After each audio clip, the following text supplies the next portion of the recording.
Santiago sa isang forum sa UP College of Law para pukawin ang interes ng mga estudyante sa usapin ng Reproductive Health Bill. At narito po ang report ni Leigh Alves. Seryosohan man ang forum ng UP Institute of Human Rights sa UP College of Law tungkol sa Reproductive Health Bill, pinagaan ito ni Senadora Miriam Defensor Santiago na bukod sa tapang, kilala rin sa kanyang wit at humor. Winelcome muna ng Senadora na UP alumna ang mga estudyante mula sa ibang universidad. You know how much I love the University of the Philippines, where the students are the best, the brightest, the bravest.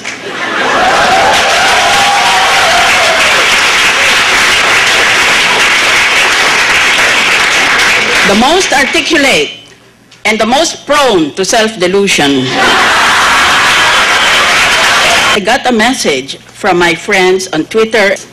Para fair ang labanan, sa susunod, magpadala tayo ng interpreter sa Miss Universe.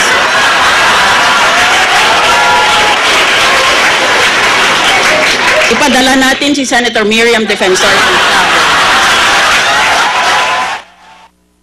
Samot-saring patok na pick-up lines din ang nilita niya ng senadora. Why don't you try the following? Sana naka-off ang ilaw para tayo na lang mag-on. Nakalimutan ko ang pangalan mo eh. Pwede bang tawagin na lang kitang akin? Pero may mga taray lines din ng senadora. Hindi ko sinasabing maganda ko. Ang sinasabi ko lang, pangit ka. When someone told me, ang ganda mo, I answered, sana ikaw rin.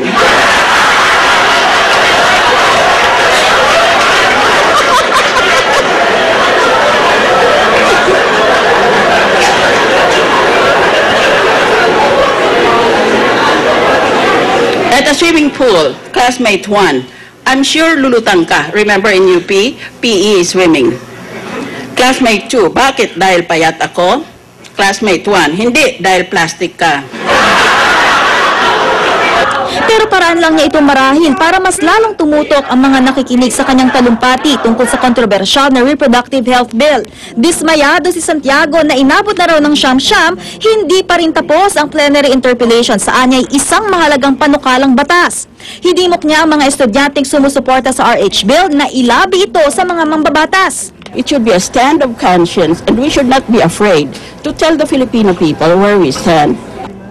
Kasama ni Santiago si Heart Evangelista na maid of honor niya sa renewal of vows niya at kanyang mister na si June Santiago. I think people are confused na parang when you say RH bill, parang pro-abortion. No, it doesn't legalize abortion. So, wala namang maidudulot na masama para sa bansa na only good things, especially for us women nga. Para sa unang balita, Leigh Alves reporting. Mga pasahero ng Philippine Airlines, inaabisuhang pumunta ng mas maaga sa NAIA. Yan po daw ay para di maantala sa mabigat na trapikong idudulot ng kabi-kabilang kilos protesta ngayong araw ng PAL Employees Association o PALEA. Mula naman sa NAIA, may live report si Dano Tingkungkong. Dano?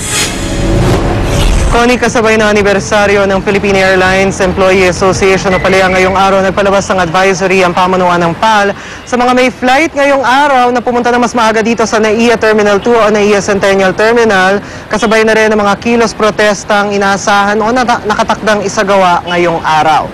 Sa ipinalabas na advisory kahapon ng PAL Management, pinapayuhan lahat ng mga pasaherong may flight sa PAL ngayong araw na agahan ng pagpunta dito nga sa NAIA Terminal 2. Ibig sabihin ko, kung sanay kayo mag-check-in 3 hours before flight, mas mainam kung 4 hours before ay nandito na kayo sa paliparan. Ayon kay PAL spokesperson Cielo Villaluna, ito ay sa gitna ng mga kilos protestang nakatakdang ikasa ng PALEA sa mga daan papuntang Centennial Terminal o NAIA 2 maging sa mga daan sa palibot ng paliparan. Ilan sa mga inaasahang apektadong daanan ay ang Airport Road, Domestic Road, Andrews Avenue at Nichols kung saan naroon na ilang mga opisina ng PAL. Paniguro ni Villaluna, usad pagong na traffic lang ang inaasahan nila ngayong araw. Mananatiling normal daw ang operasyon ng NAIA Terminal 2 sa gitna ng mga kilos protesta ngayong araw. Nauna nang sinabi ng PALEA na kasabay ng kanilang anibersaryo ngayong araw, ang huling araw daw ng extended deadline para mag-apply sa PAL service provider sa mga empleyado ng PAL na maapektuhan ng outsourcing plan ng pamunuan ng PAL.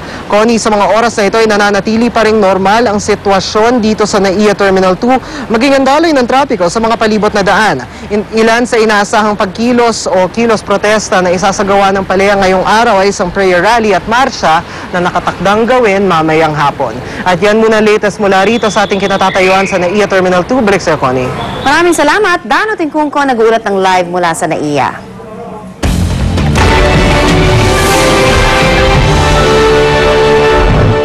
Ilang lungsod sa Sumatra Island sa Western Indonesia, balot ng makapal na usok mula naman sa mga nasusunog na gubat.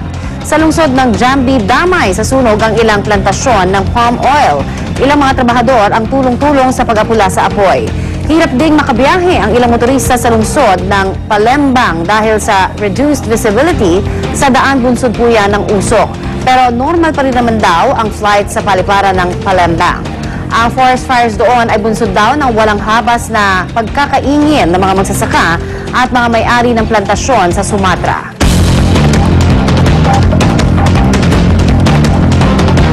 Oras na para sa unang chika at narito na po si Luan D. Luan.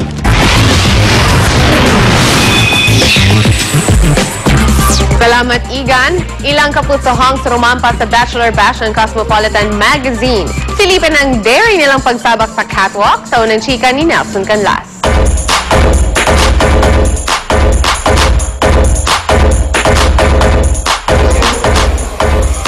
Dahil first time niyang ibibida ang kanyang katawan sa Cosmos stage, buwan daw ang paghahanda ng starstruck alumnus na si Enzo Pineda.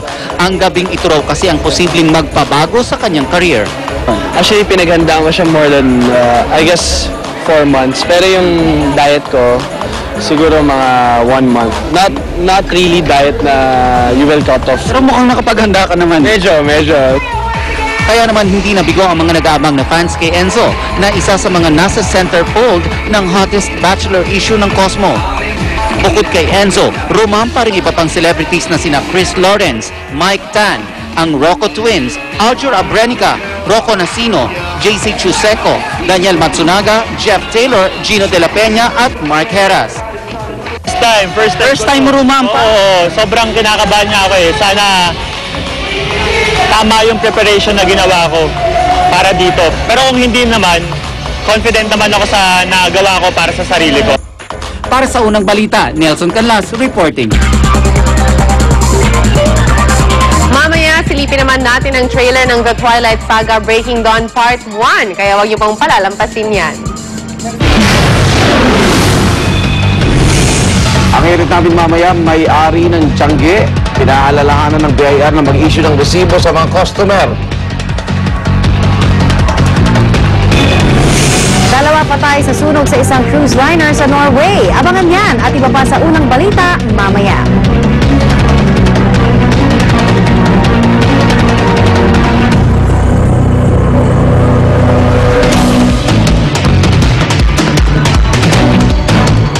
Ay, nako, mga kapuso, 100 days na lang. Pasko na, kaya naman ho, nako, marami na tayo makikita ngayon ng mga nagtitinda ng mga puto bongbong at bibingka. Dahil yan ho, yung mga sikat na kakanin kapag sumasapit ang panahon ng Kapaskuhan. Ngayon, bukod sa yan ho, ay talagang nakikita na ho natin sa paligid, pwede ho natin tayo ang magnegosyo niya, pagkakitaan natin.